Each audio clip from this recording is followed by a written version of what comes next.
নমস্কার, আমি সমরজিৎ দত্ত। আজকে এই ভিডিওটা একটা গল্পের মাধ্যমে শুরু করছি। গল্পটা হয়তো আপনারা অনেকেই জানেন বা ছোটোবেলায় শুনেছেন, বা প্রবীণ ব্যক্তি যারা আছেন তারা হয়তো গল্পটা তাদের নাতি নাতনিদের এখন শোনান। তাও এই গল্পের মাধ্যমেই এই ভিডিওটা আজ শুরু করছি। এক দেশে এক অত্যাচারী রাজা ছিল। সেই অত্যাচারী রাজা অন্যায়ভাবে অত্যাচার করত প্রজাদের উপর। কাউকে মেরে হাত পা ভেঙে দিত, মেরে আত্মহত্যা করে দিত। কারুর আবার জোর করে জমি দখল করে নিত। কেউ যদি খাজনা না দিতে পারত তার ঘরবাড়ি জ্বালিয়ে দিত। কারুর আবার সুন্দরী বউ বা মেয়ে বাড়িতে থাকলে তাকে তুলে নিয়ে আসতো সৈন্যবাহিনীর সাহায্যে। এই ধরনের অত্যাচার রাজা দিনের পর দিন করতে থাকে। কাউকে আবার বিনা দোষে ফাঁসির মঞ্চে ঝুলিয়ে দিত। দিনের পর দিন এরকম অত্যাচার রাজা করতে থাকে জনগণের উপর, কিন্তু রাজার বিরুদ্ধে কথা বলার মতন কারোর সাহস কোনোদিনও হয়ে ওঠেনি। কেউ কোনোদিনও রাজার মুখের উপর রাজা অন্যায় করছে বলতে পারেনি, রাজার অত্যাচারের ভয়। একদিন রাজার শখ হলো এমন একটি পোশাক বানাবে যে পোশাকটা পরে প্রজাদের সামনে গেলে প্রজারা অবাক হয়ে তাকিয়ে থাকবে।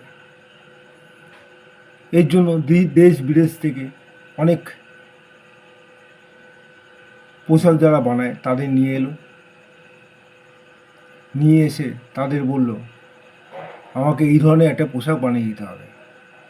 সবাই তো শুনে অবাক, কেমন পোশাক বানাবো, কেমন পোশাক বানাবো। তাদের মধ্যে একজন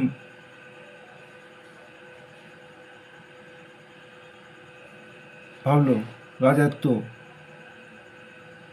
কোনো পোশাকই পছন্দ হচ্ছে না বা হবে না, তারা রাজাকে এমন একটা পোশাকের কথা বলি যে রাজা তাতে সন্তুষ্ট হবেন। যথারীতি ওই পোশাকটা তাকে বানিয়ে দেওয়া হলো।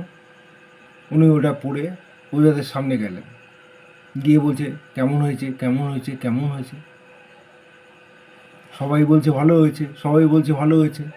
সেনাপতিকে জিজ্ঞাসা করছে, সেনাপতি বলছে ভালো হয়েছে। মন্ত্রীকে জিজ্ঞাসা করছে, মন্ত্রী বলছে ভালো হয়েছে। প্রজাদের সামনে যাচ্ছে, প্রজাদের বলছে কেমন হয়েছে। প্রজারা ভয়ে বলছে ভালো হয়েছে। কিন্তু তাদের মধ্যে একটি বাচ্চা ছেলে ছিল। বাচ্চা ছেলেটি হঠাৎ বলে ওঠে, রাজামশাই তো উলঙ্গ। রাজামশাই আজকে জামাকাপড় না পরেই আমাদের সামনে এসে দাঁড়িয়ে গেছেন। রাজা শুনে তো রেগে একদম তার মাথা হাতে গরম হয়ে গেছে। এবার এসে মন্ত্রীকে জিজ্ঞাসা করছে, কী হলো, আপনি কি এই মিথ্যা কথা বলেছেন আমাকে? আমাকে ওই বাচ্চা ছেলেটা বলছে উলঙ্গ রাজা। মন্ত্রী বলছে, না, আপনার পোশাক খুবই সুন্দর। সেনাপতি বলছে সুন্দর। এবার ওই বাচ্চা ছেলেটাকে ধরে আনার হুকুম জারি করেছেন। এবার বাচ্চা ছেলেটা এসছে, বাচ্চা ছেলেটাকে জিজ্ঞাসা করছে। বাচ্চা ছেলেটা যথারীতি বলছে, হ্যাঁ, সত্যি আপনি উলঙ্গ। আপনি জামাকাপড় যে না পরেই আমাদের সামনে এসে দাঁড়িয়েছেন। তখন রাজা রেগে গিয়ে বাচ্চা ছেলেটাকে ফাঁসিতে ঝুলিয়ে দেওয়ার হুকুম দিয়েছে।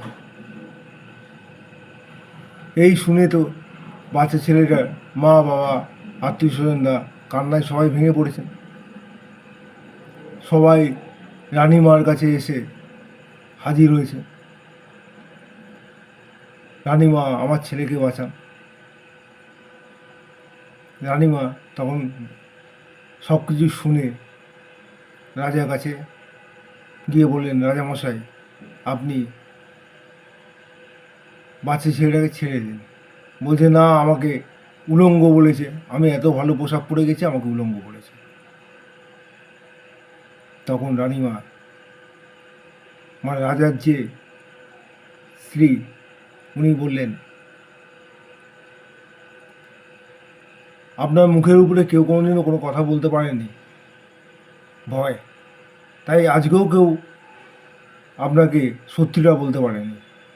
আপনি সত্যিই উলঙ্গ হয়ে গেছেন, আপনি আজ কোনো জামা কাপড়ই পরেননি। শুনে রাজা আয়নার সামনে গিয়ে দেখে সত্যি সে উলঙ্গ হয়েই প্রজাদের সামনে গেছে।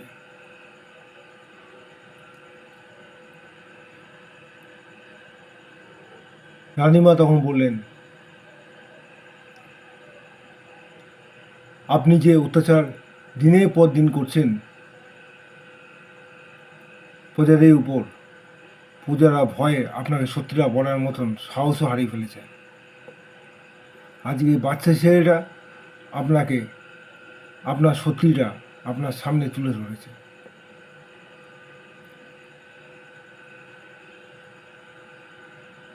কিন্তু গল্পের মধ্যে বাচ্চা ছেলেটা সত্যিটা তুলে ধরার সাহস দেখিয়েছে ঠিক কথাই, কিন্তু বর্তমানে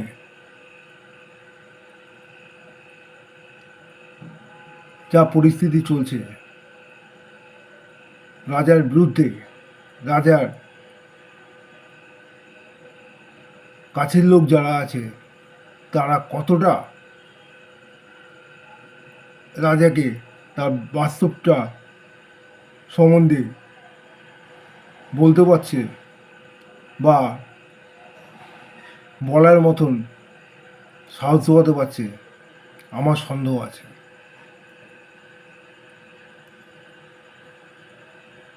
সেটা ভয় হোক বা স্বার্থে হোক।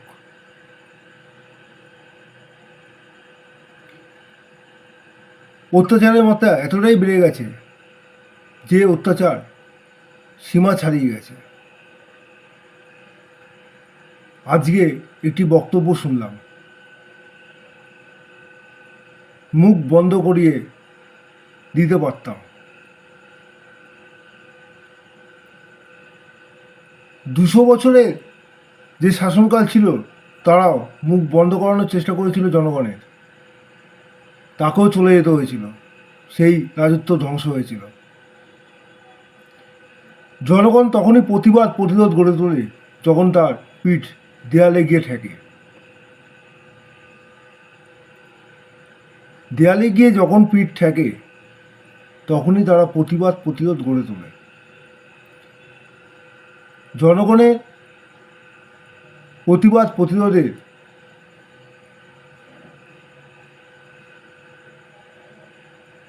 বিরুদ্ধে কোনো রাজা যদি তার প্রভাব বিস্তার করতে চায় তখন তার ধ্বংস অনিবার্য, তখন তার পতন হয়। ইতিহাস তার সাক্ষী।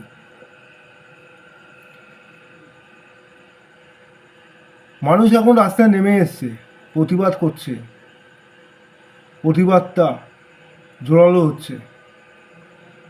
রাজাকে তার বাস্তবটা চোখে আঙুল দিয়ে দেখিয়ে দিচ্ছে। রাজা বলছে, উৎসবে মেতে থাকো, প্রতিবাদ ছেড়ে দাও, অত্যাচার মুখ বুজে মেনে নাও। মানুষ বলছে, অত্যাচার তো মানা দূরের কথা, প্রতিবাদ হচ্ছে, পর প্রতিরোধ হবে।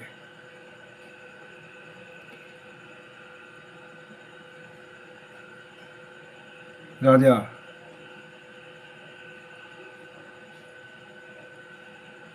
অন্ধ হয়ে আছে তার ক্ষমতার জোরে। রাজা এখনো বুঝতে পারছে না দেয়ালের লেখন শুরু হয়ে গেছে। রাজা পতন অনিবার্য, অত্যাচারের পতন অনিবার্য। মানুষের মুখ অত্যাচার দিয়ে কোনো সময় বন্ধ করে রাখা যাবে না, কোনো সময় তাকে দাবি রাখা যাবে না। অত্যাচার যখন সীমা ছাড়াবে, প্রতিবারের ঝড় তীব্র হবে, তীব্র থেকে তীব্র হবে। যত অত্যাচার করবে, প্রতিবাদকে দমানোর চেষ্টা করবে, ততই অত্যাচারের বিরুদ্ধে প্রতিবাদের ভাষা তীব্র হবে, প্রতিবাদের থেকে প্রতিরোধ শুরু হবে। আর প্রতিরোধ যখন হবে, 200 বছরের শাসনকালের মতন রাজার অত্যাচারেরও শাসনকালের অবসান হবে। এটাই বাস্তব, এটাই বাস্তব।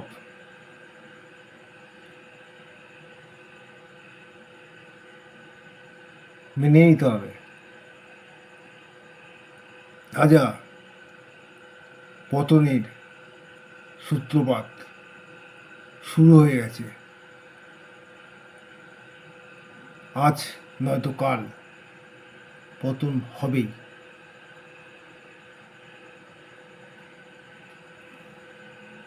নমস্কার।